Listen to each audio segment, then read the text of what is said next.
अस्सलामुअलैकुम, welcome two Sindhi bytes में अव्हांखे हिकु दफ़ो ॿीहर भलीकार ऐं वेलकम चऊं था। उमेद थी कजे त अव्हां ख़ैरियत सां हूंदव ऐं अल्हम्दुलिल्लाह मां बि ख़ैरियत सां आहियां। अॼु हिन वीडियो में असां सेखारण वारा आहियूं माइक्रोसॉफ्ट एक्सेल जे ऑपरेटर्स जे बारे में, जंहिंजे थ्रू असां बेसिक कैलकुलेशन्स कंदा आहियूं, जंहिंमें प्लस माइनस सब्सट्रैक्शन एडिशन ऐं जेको आहे पंहिंजो मल्टीप्लिकेशन या डिवीजन। ओके, अचो त स्टार्ट कयूं था।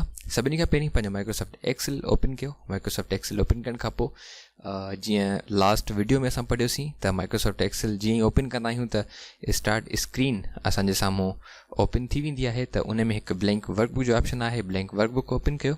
छो त असां हींअर फ़िलहालु कंहिं टेम्पलेट ते वर्क करण वारा न आहियूं, बल्कि असां हिकु ब्लैंक वर्कबुक ओपन करे ऐं उन ते असां वर्क कंदासीं। ओके, जीअं ई माइक्रोसॉफ्ट एक्सेल जो ब्लैंक वर्कबुक ओपन कंदो त हिकु पंहिंजो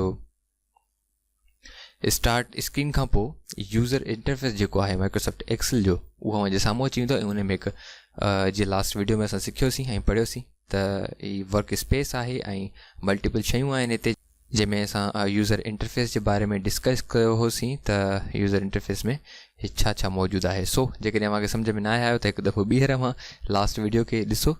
ऐं पहिरां स्टार्ट कयूं था। अच्छा, त बेसिक कैलकुलेशन ऑपरेटर्स जे थ्रू असां माइक्रोसॉफ्ट एक्सेल में कीअं कंदा आहियूं। ओके, लेट सपोज़ जीअं असांजो सेल आहे A1 ऐं A1 सेल में जेकॾहिं असांजी का बि वैल्यू आहे, सेल A1 खे जेकॾहिं असां सेल A1 में कुझु बि प्लस करणु चाहियूं था। ओके, जीअं लेट सपोज़ ॿ वैल्यूज़ आहिनि असां वटि, हिकु वैल्यू आहे 50 ऐं ॿी वैल्यू आहे असां वटि 70। त उन खे असां कीअं उन जो सम कढंदासीं या उन खे कीअं असां पाण में प्लस कंदासीं। ओके, तव्हां कंहिं बि सेल ते अची हिन ऑपरेटर खे या हिन फंक्शन खे या हिन बेसिक जेका कैलकुलेशन खे करे सघो था कंहिं बि सेल ते अची करे, ऐं उनजो रिज़ल्ट तव्हां उते ॾिसी सघो था। जॾहिं असां को बि फार्मूला या फंक्शन स्टार्ट कंदा आहियूं, जॾहिं असां का बि कैलकुलेशन स्टार्ट कंदा आहियूं, त सभिनी खां पहिरीं असांखे इक्वल साइन यानी बराबरि जी निशानी ॾियणी पवंदी आहे।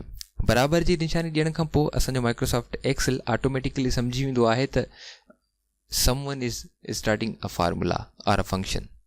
ओके, त केरु जेको यूज़र आहे या बैकएंड ते जेको वर्कर आहे, उहो को बि फार्मूलो या जेको आहे फंक्शन टाइप करे रहियो आहे या स्टार्ट करण वारो आहे। ओके, असां वटि ॿ वैल्यूज़ आहिनि। लेट सपोज़ हिकिड़ी 50 वैल्यू आहे ऐं ॿी आहे असां वटि 70।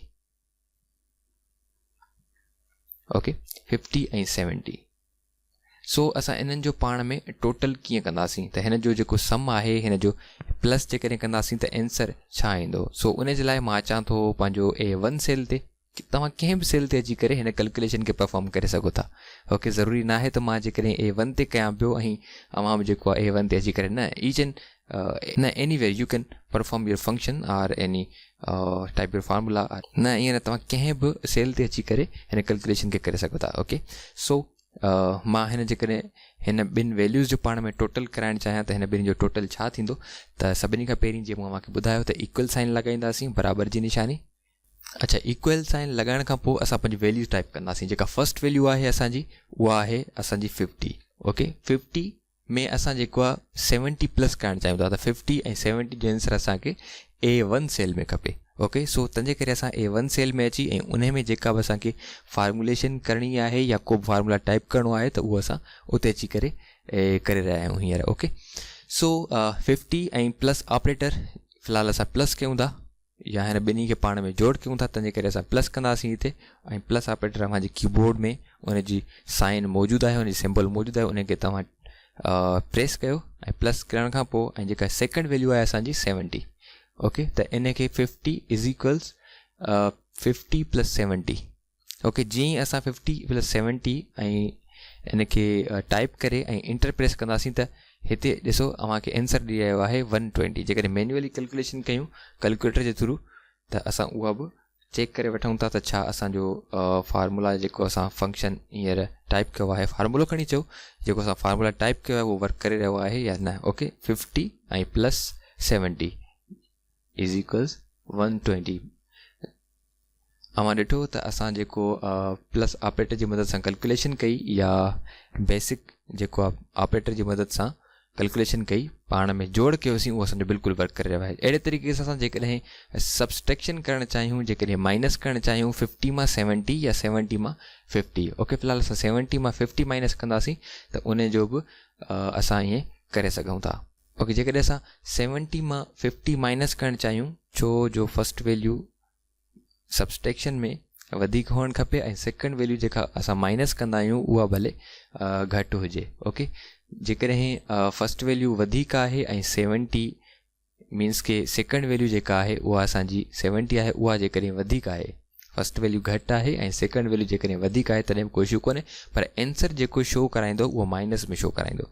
ओके, जेको रिज़ल्ट असांजो ईंदो उहो माइनस में ईंदो। तंहिंजे करे असां वापसि सेल में अचूं था, हिते असां कयोसीं प्लस ऑपरेटर हिते यूज़ कयो आहे ऐं हिते असां जेको आहे पंहिंजो सब्सट्रैक्शन जो जेको माइनस ऑपरेटर आहे उनखे यूज़ कंदासीं। साॻे तरीक़े सां इक्वल जी साइन, बराबरि जी निशानी, उन खां पोइ जेका फस्ट वैल्यू आहे असांजी 50, पर हिते असां 50 न खणंदासीं, जेका असांजी वॾी वैल्यू आहे 70 असां उन खणंदासीं 70 ऐं 70 मां असां माइनस कंदासीं जेकॾहिं 50।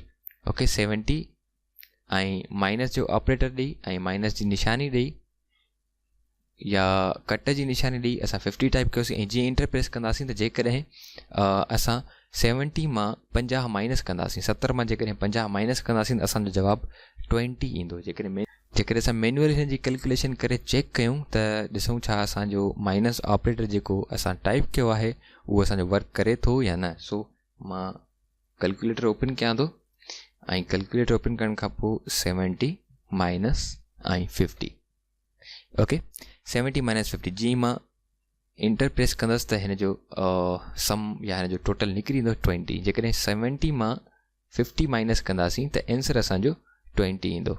ओके, मां हिते हिन खे यादि ॾियण जे लाइ प्लस जो साइन लॻाए छॾियां थो, हिते सब्सट्रैक्शन यानी माइनस जो साइन लॻाए छॾियां थो। ओके, उन खां पोइ मल्टीप्लिकेशन असां कीअं कंदासीं। ओके, मल्टीप्लिकेशन लाइ बि साॻियो असां वटि मल्टीप्लिकेशन जो ऑपरेटर असांजे कीबोर्ड में मौजूदु आहे ऐं उनखे असां यूज़ करे सघूं था। साॻे तरीक़े सां बराबरि जी निशानी, इक्वल साइन ऐं उन खां पोइ 50 ऐं मल्टीप्लाई जी साइन स्टार। अव्हांजे कीबोर्ड में न्यूमेरिक जेको कीबोर्ड आहे, न्यूमेरिक साइड तां उहो तव्हां चेक करे सघो था, अव्हांजे कीबोर्ड में मौजूदु हूंदी स्टार या एस्टेरिक जेका साइन आहे उनखे असां टाइप कंदासीं ऐं उन खां पोइ 70 मीन्स के 50 × 70 आंसर असांजो छा ईंदो, अचो त इंटर प्रेस करे ऐं रिज़ल्ट चेक कयूं था। ओके, जवाबु असांजो आयो, आंसर असांजो आयो 3500 3500। जेकॾहिं 50 खे 70 सां ज़रब कंदासीं त असांजो जवाबु 3500 ईंदो। ओके, हिते मां मल्टीप्लिकेशन जी साइन ॾेई छॾियां थो। ओके, जेकॾहिं हिन खे मैन्युअली चेक करणु चाहियूं, ॾिसूं छा असांजो फार्मूला कमु करे पियो, छा असांजो फंक्शन प्रॉपर नमूने सां वर्क करे रहियो आहे या न। ओके, सो 50 ऐं इंट मीन्स के मल्टीप्लाई बाय 70। जीअं मां इंटर प्रेस कयो त ॾिसो रिज़ल्ट असांजो मैन्युअली कैलकुलेटर ते बि सेम आहे ऐं हिते फार्मूले जे थ्रू माइक्रोसॉफ्ट एक्सेल में ऑपरेटर जे थ्रू जेका असां कैलकुलेशन कई उहा बि असांजी आंसर जेको आहे सेम शो करे रही आहे। ओके, सो उन खां पोइ डिवीज़न कीअं कंदासीं। डिवीज़न जे लाइ बि असां वटि स्लैश जी साइन आहे, फॉरवर्ड स्लैश, उहो असांजो डिवीज़न जो कमु कंदो आहे, डिवाइड या वंड जो कमु कंदो आहे। साॻे तरीक़े सां अचूं था डिवीज़न ते, इक्वल साइन ऐं उन खां पोइ 50 डिवाइडेड बाय 70। ओके, त आंसर ॾिसो असांजो रिमाइंडर जेको बचियो उहो आयो 0.714286। ओके, हीअ जेकॾहिं वैल्यू असांखे अव्हां चाहियो था त हीअ जेके डेसिमल शो करे रहियो आहे 0 पॉइंट खां पोइ उहे जेकॾहिं 3 ते जेकॾहिं अव्हां सेट करणु चाहियो था त उहो बि असां करे सघूं था। ओके, सो उनखे कीअं सेट कंदासीं इनशाला उनखे बि नेक्स्ट वीडियो में पढ़ंदासीं त हीअ जेके असांजो डेसिमल्स आहिनि उनखे कीअं इंक्रीज़ या डिक्रीज़ करे सघूं था। त जीअं 0.714 अव्हां ॾिसणु चाहियो था या मीन्स के 0 खां पोइ जेके डेसिमल्स आहिनि या जेके डेसिमल्स आहिनि उहे अव्हां 3 डिजिट ताईं ॾिसणु चाहियो था त उहो असां हिन में सेट करे सघूं था। ओके, हीअ असांजा जेके हुआ पंहिंजा ऑपरेटर हुआ, बेसिक ऑपरेटर्स जेके आहिनि असांजा कैलकुलेशन जा, मैथमेटिक्स जा, उन्हनि जे थ्रू असां कैलकुलेशन कई ऐं कंहिं बि सेल ते वञी। ओके, सो हाणे जेकॾहिं असां अचूं था ई कॉलम ते ऐं रो नंबर 1 मीन्स के सेल जेको आहे असांजो E1. ओके, E1 ते जीअं अव्हां क्लिक कंदो ऐं मथां जेकॾहिं नेम बॉक्स में अव्हां चेक कंदो त अव्हांखे नेम जेको शो कराए रहियो आहे उहो हिते असांखे शो कराए रहियो आहे, उहो E1 शो कराए रहियो आहे. मीन्स के असां जेको हींअर मौजूदु आहियूं सेल नंबर E1 ते मौजूदु आहियूं. ओके, सो हींअर असां पढ़ंदासीं सेल रेफरेंस जे थ्रू कैलकुलेशन, सेल एड्रेस जे थ्रू असां कैलकुलेशन कीअं कंदासीं, सेम तरीक़े सां फार्मुलेशन जे through. Okay, so equal sign same तरीक़े सां असां ॾींदासीं पंहिंजो हिन सेल ते E1 ते इक्वल साइन. उन खां पोइ असां सेल एड्रेस जे थ्रू असां ॾिसणु चाहियूं था या कैलकुलेशन करणु चाहियूं था त जेका बि लेट सपोज़ असांजी जेका वैल्यू आहे उहा मौजूदु आहे असांजी सेल नंबर C2 में ऐं C3 में. ओके, जेकॾहिं इन ॿिन्ही जो रिज़ल्ट असां चाहियूं था E ऐं 1 सेल में त उहो बि असां करे सघूं था. सेम तरीक़े सां इक्वल साइन ऐं उन खां पोइ सिलेक्ट कंदासीं या नेम ॾींदासीं. ओके, असांजी जेका डेटा आहे वैल्यू जेका असांखे कैलकुलेट करणी आहे उहा असांजी कहिड़े सेल में मौजूदु आहे. फस्ट वैल्यू आहे C2 सेल में, असां टाइप कंदासीं त C2 ऐं उन खां पोइ सेम तरीक़े सां जेका अव्हां कैलकुलेशन करणु चाहियो था प्लस माइनस मल्टीप्लिकेशन या डिवीजन अव्हां करणु चाहियो था त अव्हां उन हिसाब सां पंहिंजी साइन सेट कयो, पंहिंजी सिंबल सेट कयो. जेकॾहिं असां प्लस करणु चाहियूं था त प्लस ऑपरेटर जी साइन ॾींदासीं ऐं प्लस सिंबल ॾींदासीं. ऐं उन खां पोइ जेका असांजी सेकेंड वैल्यू आहे उहा मौजूदु आहे सेल नंबर C ऐं 3 में. ओके, त हिते टाइप कंदासीं C3. ओके, ॾिसो असांजी जेको आंसर आहे जेको असां मैन्युअली कयो होसीं उहो असांजो सेम 120 आहे 120 ऐं असां सेल एड्रेस जे थ्रू जेकॾहिं कैलकुलेशन कई उहा बि असांजी सेम आहे. ओके, मीन्स की असांजो जेको फार्मूला हो जेको फंक्शन हो उहो असांजो प्रॉपर नमूने सां वर्क करे रहियो आहे. ओके, अच्छा, हिन में अव्हांखे इहो फ़ाइदो आहे सेल एड्रेस जे थ्रू त जेकॾहिं अव्हां हीअ जेके असांजूं वैल्यूज़ हुयूं जंहिं सेल में मौजूदु हुयूं हिते जेकॾहिं खां चेंजिंग कयो था त ऑटोमेटिकली अव्हांजो जेको रिज़ल्ट वारो जेको आंसर वारो सेल हो जिते अव्हां फार्मूला अप्लाई कयो हो ऑटोमेटिकली उते चेंजिंग थी वेंदी. ओके, लेट सपोज़ असांजो आंसर आहे हिन ॿिनि वैल्यूज़ जो जेको टोटल थिए थो प्लस थिए थो उहो आहे 120 120 ऐं जेकॾहिं असां सेल हिते वैल्यू चेंज कयूं था फस्ट वैल्यू जेका असां रखूं था हिते 100. ओके, जीअं असां 100 टाइप करे ऐं इंटर कंदासीं अव्हां ॾिसंदव त जंहिं में असां पंहिंजो हीउ फार्मूला अप्लाई कयो आहे जिते असां रिज़ल्ट चाहियो आहे त असांखे हिन सेल में रिज़ल्ट खपे ऑटोमेटिकली उते उनखे कैलकुलेट करे पियो. मीन्स के सेल एड्रेस जे थ्रू अव्हांखे इहो फ़ाइदो आहे त अव्हां जेकॾहिं का बि चेंजिंग कयो था कंहिं बि सेल में का बि वैल्यू चेंज कयो था त ऑटोमेटिकली उनखे हू उन हिसाब सां कैलकुलेट कंदो. जेकॾहिं सेकेंड वैल्यू असां चेंज कयूं था हिते लिखूं था 150 ऐं इंटर प्रेस कंदासीं 100 ऐं 150 इन जो जेको टोटल थींदो इन जो प्लस थींदो उहो 250. जवाबु हुनजो ईंदो 250. ओके, सेम तरीक़े सां असां कैलकुलेशन कंदासीं पंहिंजी हिन जी माइनस कंदासीं. ओके, इज़ इक्वल जी साइन ऐं उन खां पोइ फस्ट वैल्यू असांजी मौजूदु आहे सेल नंबर 2 में C2 में C2. ओके, जेकॾहिं अव्हां टाइप कयो तॾहिं बि ठीकु आहे. जेकॾहिं अव्हां इक्वल साइन ॾेई ऐं उन खां पोइ उन सेल ते टारगेटेड जेको सेल आहे जंहिंमें असांजी फस्ट वैल्यू मौजूदु आहे उन ते क्लिक कयो त ऑटोमेटिकली उन सेल जी एड्रेस ई हिते कैच करे वठंदो. ओके, इक्वल साइन ॾेई असां सेल C ऐं 2 ते जेकॾहिं क्लिक कंदासीं त ऑटोमेटिकली हुन पंहिंजी सेल जी एड्रेस जेका आहे सेल जो जेको नेम आहे उहो कैच करे वरितो. उन खां पोइ माइनस ऐं सेम तरीक़े सां जेका सेकेंड वैल्यू आहे मौजूदु आहे असांजी सेल नंबर C3 में मौजूदु आहे ऐं उन ते क्लिक कंदासीं त ऑटोमेटिकली उन जी एड्रेस ई कैच करे वठंदो. ऐं उन खां पोइ हिते जेकॾहिं इंटर प्रेस कंदासीं त ॾिसो 100 मां जेकॾहिं 150 माइनस कंदासीं त ज़ाहिरी ॻाल्हि आहे 50 रुपया असांखे अञा वधीक ॾियणा पवंदा.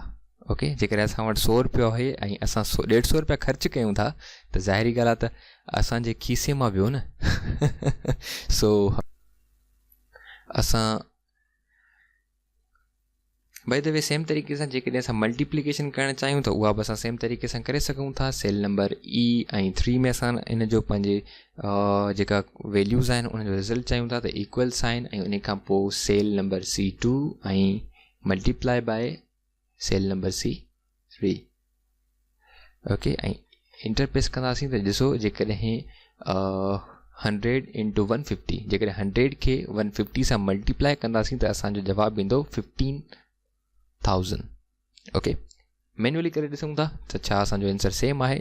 जेकॾहिं 100 मल्टीप्लाई बाय 150 त असांजो आंसर आहे 15,000. ऐं अव्हां ॾिसी सघो था त असांजो जेको एक्सेल में असां जेको फार्मूला टाइप कयो आहे उन जे थ्रू बि आंसर असांजो सेम आहे. ऐं हिते का जेकॾहिं चेंजिंग कयूं था, जेकॾहिं 5 फस्ट वैल्यू असांजी 5 आहे ऐं सेकेंड वैल्यू जेका आहे असांजी 5 आहे. 5 इंटू 5 आंसर छा ईंदो असांजो? जेकॾहिं 5 खे 5 सां ज़रब कंदासीं त 5 5 25. 5 इंटू 5 5 5 जा 25. ओके, सेम तरीक़े सां असां जेकॾहिं डिवीजन करणु चाहियूं त इक्वल साइन ऐं 5 डिवाइडेड बाय फॉरवर्ड स्लैश जेकॾहिं ॾींदासीं त उहो माइक्रोसॉफ्ट एक्सेल में डिवाइड काउंट थींदो आहे, डिवीजन जी साइन काउंट थींदी आहे, या डिवाइड जो ऑपरेटर जेको आहे उहो काउंट थींदो आहे. ऐं उन खां पोइ सेकेंड वैल्यू जेका असांजी मौजूदु आहे C3 में त उते प्लस कंदासीं. ओके, जवाबु असांजो 1 ईंदो. ओके, जेकॾहिं 5 खे 5 सां वंड कंदासीं, डिवाइड कंदासीं त जवाबु आंसर असांजो जेको ईंदो उहो 1 ईंदो. Okay, so by the way उमेद तव्हांखे वीडियो पसंदि आई हूंदी. असांजे चैनल खे लाइक कयो, सब्सक्राइब कयो त जीअं ऐं बेल आइकन ते ज़रूरु क्लिक कयो. त उमेद कयूं था त तव्हांखे वीडियो पसंदि आई हूंदी. ऐं इनशाला मिलंदासीं नेक्स्ट वीडियो में ऐं नेक्स्ट फंक्शन सां गॾु. ऐं इनशाला नेक्स्ट वीडियो में असां सम फंक्शन खे पढ़ंदासीं त सम फंक्शन खे असां कीअं इस्तेमालु कंदा आहियूं ऐं कहिड़ा कहिड़ा तरीक़ा आहिनि उनखे यूज़ करण जा. सो असांजे चैनल खे लाइक कयो, सब्सक्राइब कयो ऐं पंहिंजनि दोस्तनि सां शेयर कयो ऐं बेल आइकन ते क्लिक कयो त जेके बि अपडेट्स ईंदड़ वक़्त में अचनि ऐं अव्हां ताईं सभिनी खां पहिरीं उहे पुॼनि त जीअं उन्हनि मां ॾिसी ऐं फ़ाइदो वठी सघो. मिलंदासीं नेक्स्ट वीडियो में. तेसिताईं इजाज़त ॾींदा. अल्लाह निगहबान.